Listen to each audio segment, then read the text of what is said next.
I am almost ready to fit the carbs onto the T150. Set of 3 Amel Premier carbs, brand new, with choke, and of course the throttle with the light springs.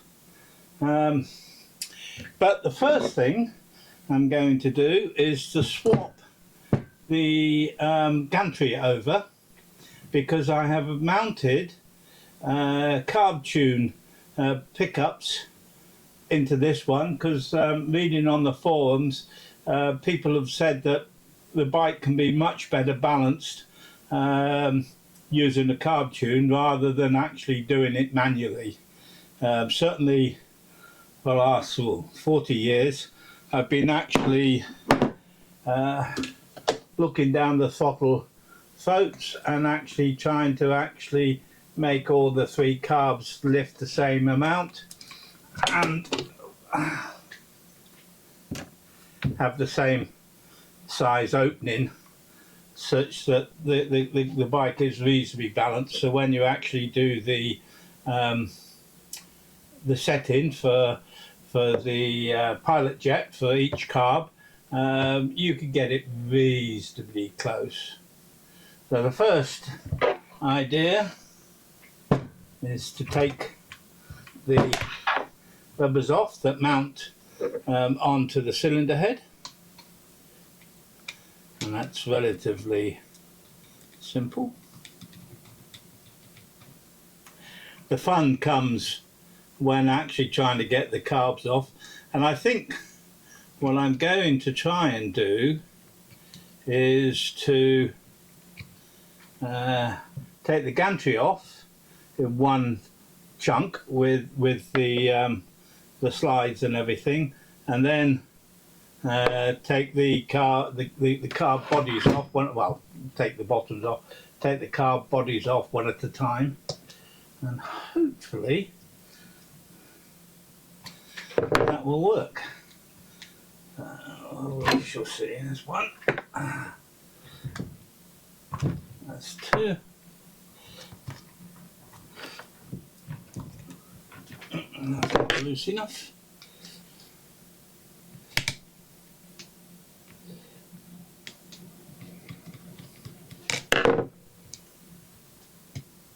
There's 3. You can see the remnants of the rubber glue that I actually put on the inside of those to actually slide them on.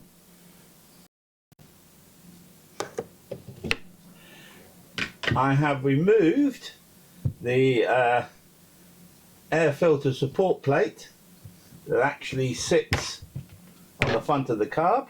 It's held in with 2 bolts, is all straight through the gantry. I should point out that the carb bowls do not have drains. The later carbs of course all have drains, so you can actually drain any water out, but these don't, and the reason for that is because the starter motor sits right here, so there isn't space for them and you wouldn't be able to use them anyway. The next, I have also removed the bolt that actually holds the choke lever on, so that is free. So when I take the gantry off, it should all come as one piece. So the next job is to loosen all of these so that they can come up, and then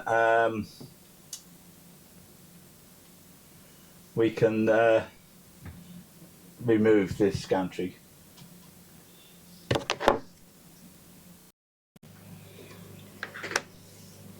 I have removed the screws from the top, released the tension on the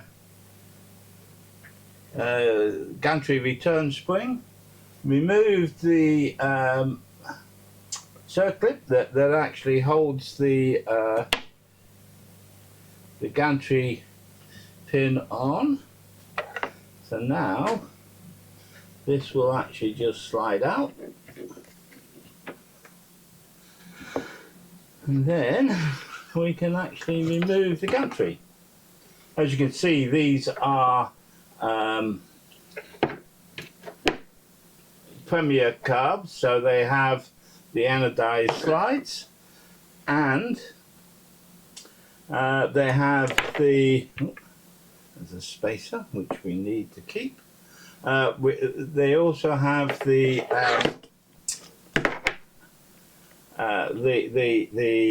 pilot adjuster, and then in there, I'm not sure if you can see it, the access to the pilot jet itself. The next plan is to take the bottom bowls off, and then I can remove the carb.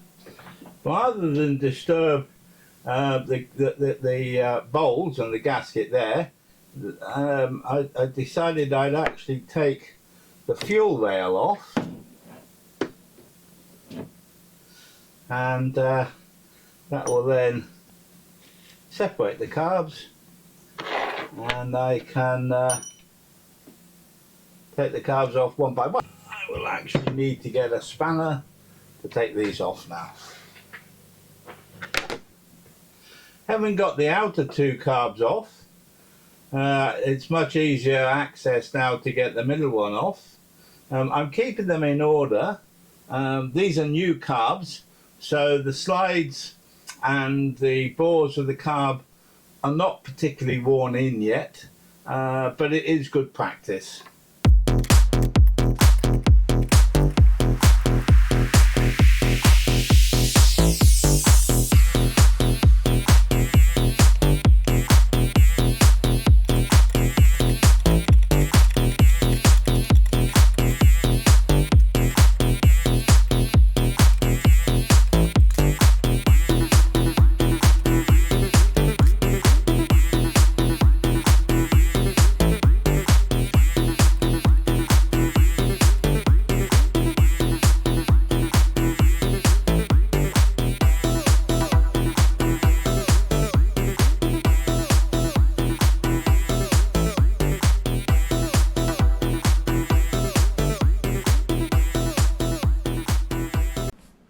The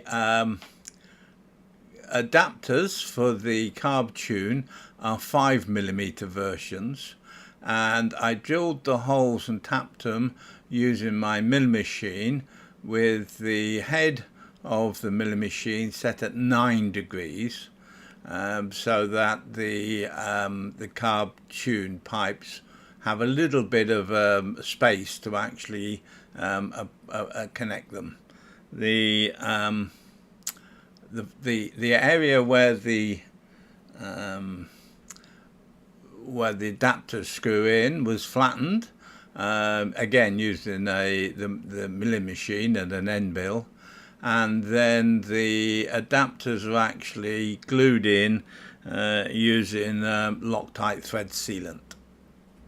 I am now starting to fit the carburettors back onto the gantry.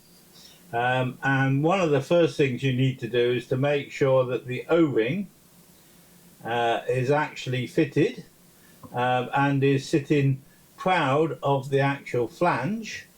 And then when you put the nuts on, you actually have to pull the body away slightly to get them over the studs.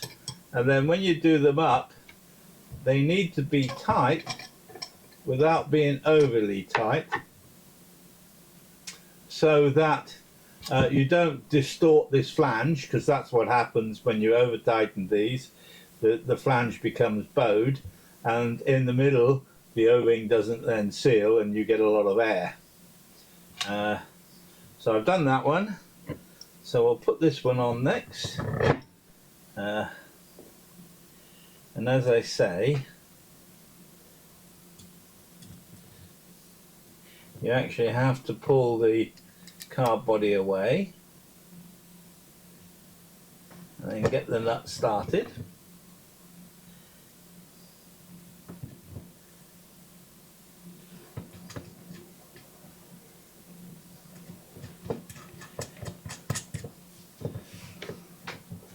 And then you tighten them up, without over tightening them. I will come back when I've got that done.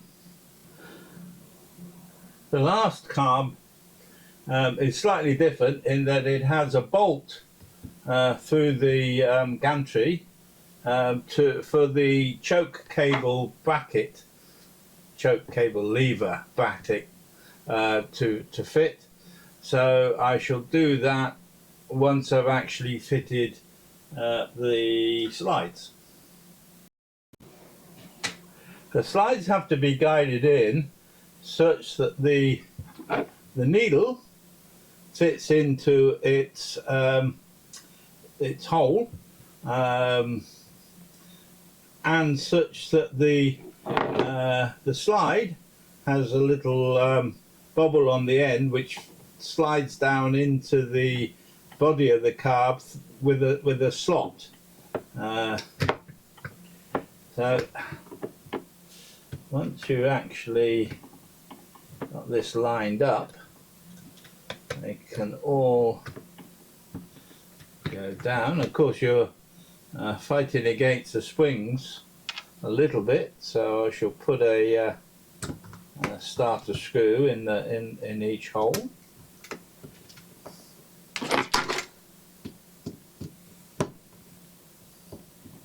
It's important to get the screws lined up so that you're not cross-threading them.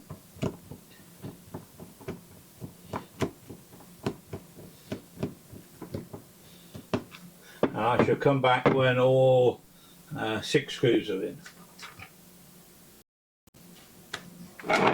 With the 6 screws fitted but not tightened, the next job is to actually fit the pivot pin for the gantry itself.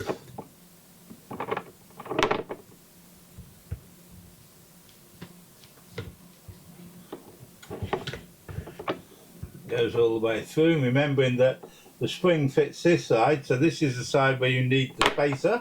It's a steel spacer that the spring actually runs on. At this point, it's advisable to go ahead and make sure that you're actually operating the carb, and then we can actually fit the spring. It goes that way, so that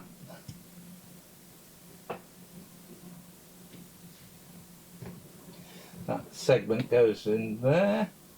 No, that's one way round. That. So that goes in there. So the spring fits in around the spacer, such that one arm goes across the operating arm, the other arm goes into the little slot in the gantry, so that you can now operate the carbs. What we will then do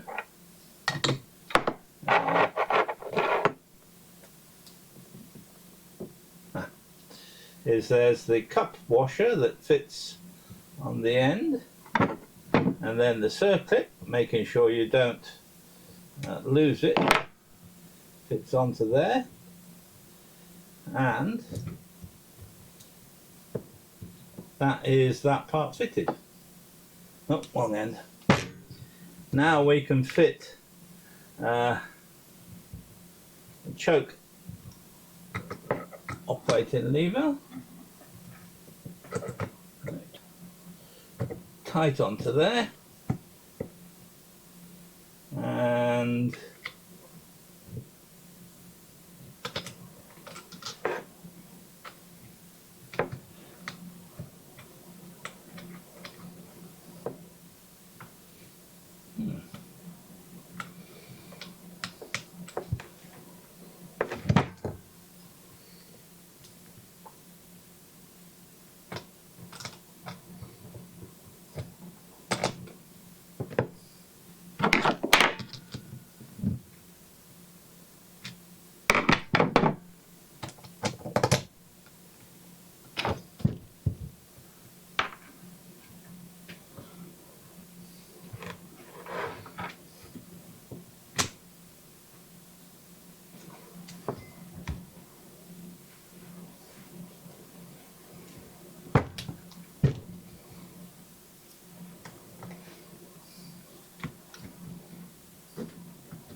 get the washer and the nut started.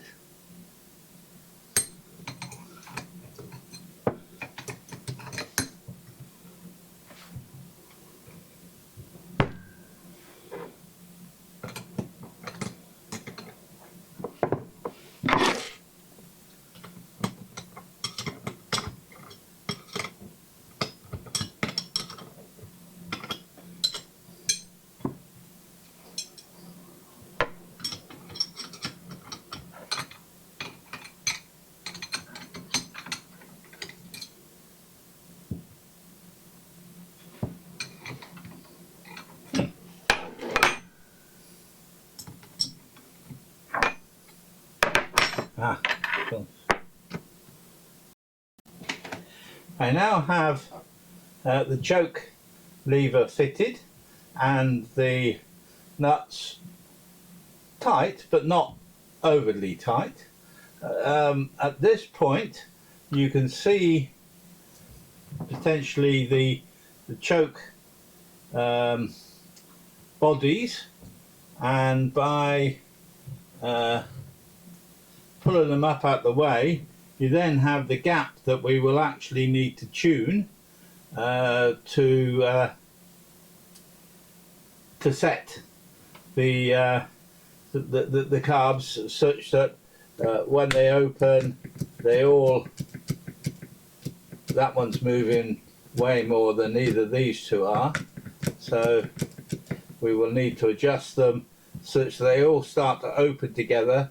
And what I do, I use the edge of the choke to ensure that the edge of the slider to ensure that the choke is opening at the same time and at the same amount, and then I actually then adjust the slides so that you get the same gap, and that when it's fully open, you can see this one is fully up, but you can still see quite a lot of the slide on these two, so they all needs to be adjusted so that it all work together. I mean, once the engine is actually, or these carbs are on the engine and the engine is running, you can then do the balance using the CarbTune kit. The initial setting up is to actually get the slides into a position where they all start moving together, and if you choose one as the master and you watch that one,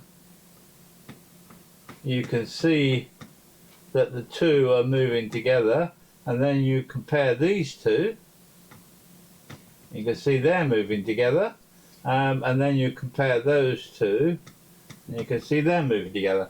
And one of the ways to get that is to adjust the carb rods such that as you turn them to pull the rod up, you can feel a point where it actually starts to get a little stiffer, and it's obviously then raising the carbs. So if you then get the choke out of the way and you pull these up, you can get to a position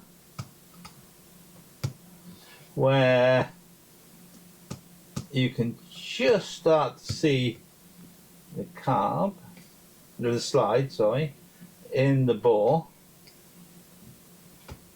and I use my fingernail, and that one is just slightly down.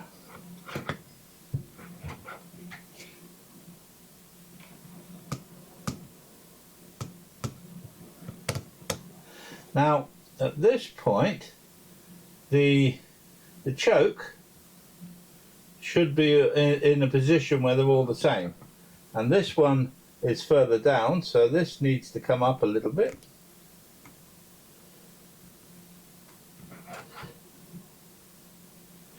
It needs to come up quite a lot compared to the other two.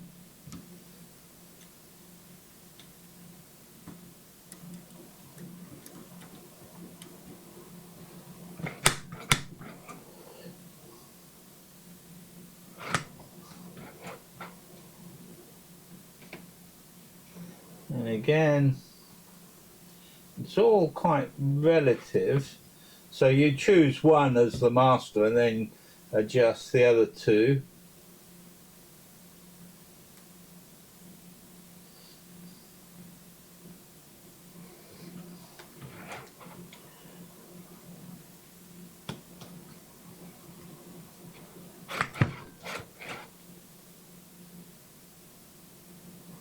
So those both still need to come up a little bit more.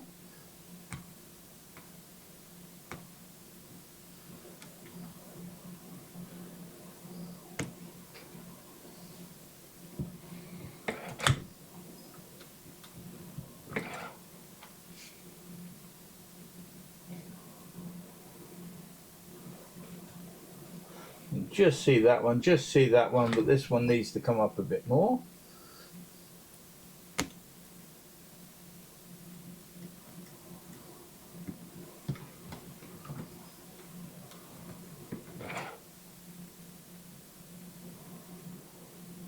One wants to go up a bit and that one wants to go up a bit.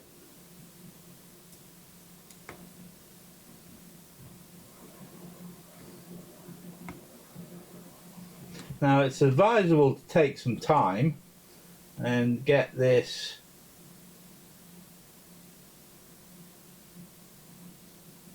still a little bit more. Get this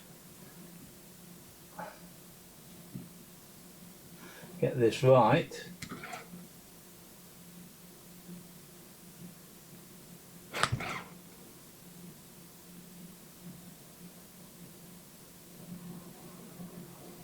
Yeah, so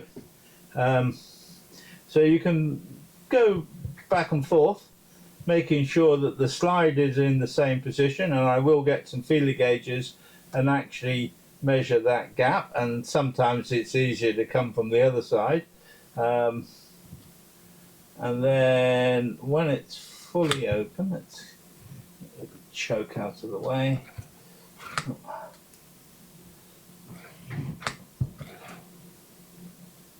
When it's fully open, yeah. So because on the Trident carbs there isn't a throttle stop, it's actually done by the rod arm.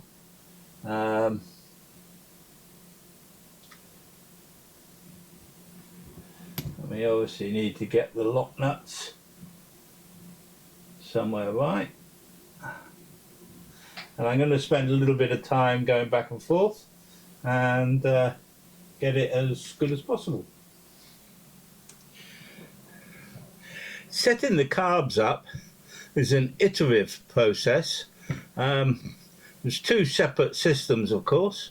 The choke, and the idea is to make sure that when you're operating the choke lever, all three chokes move at the same time and approximately the same amount, and then when you're fully open, the chokes are up out of the way as far as you can possibly get them.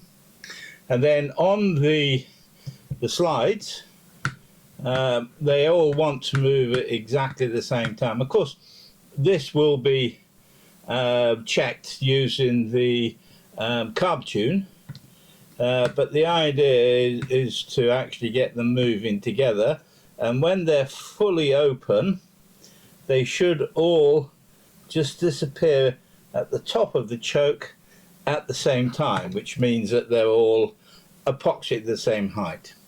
One of the things that I do is to make sure there's a little bit of play on each one of the pull rods, just so that you know you're not actually holding the carb open slightly. And one of the ways of doing that is to actually turn the adjuster until you actually feel the resistance of starting to pull the slide up against the spring, and then go back a quarter of a turn, and then you can tighten up all the lock nuts, and hopefully you will have got these as close as possible. I mean, as I say, you may have to go back and adjust them with the CarbTune. I have put tie wraps around the little indent area at the top of the choke cables, so if you do get any water, hopefully it holds it out. And I had to turn the choke lever around. It was the other way about, so the cables were actually on this side of the carb, which is against the engine, which you don't want. It doesn't need to be too quick. I have fitted the fuel rail and tightened up the bottom connectors. So this, I put the filter backing plate on and the carb rubbers, and then this can be installed on the bike.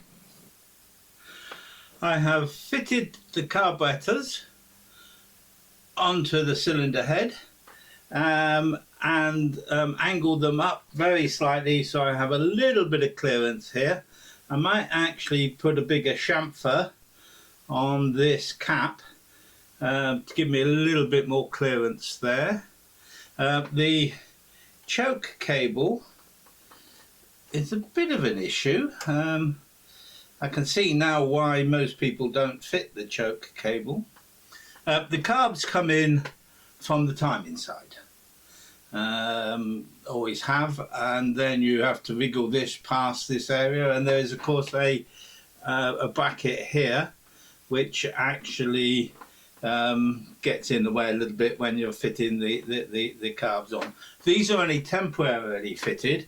I have a cover for the starter motor, and this was actually made specifically for T150, but using the Lucas starter motor, not the Dave Middleton one that I have here.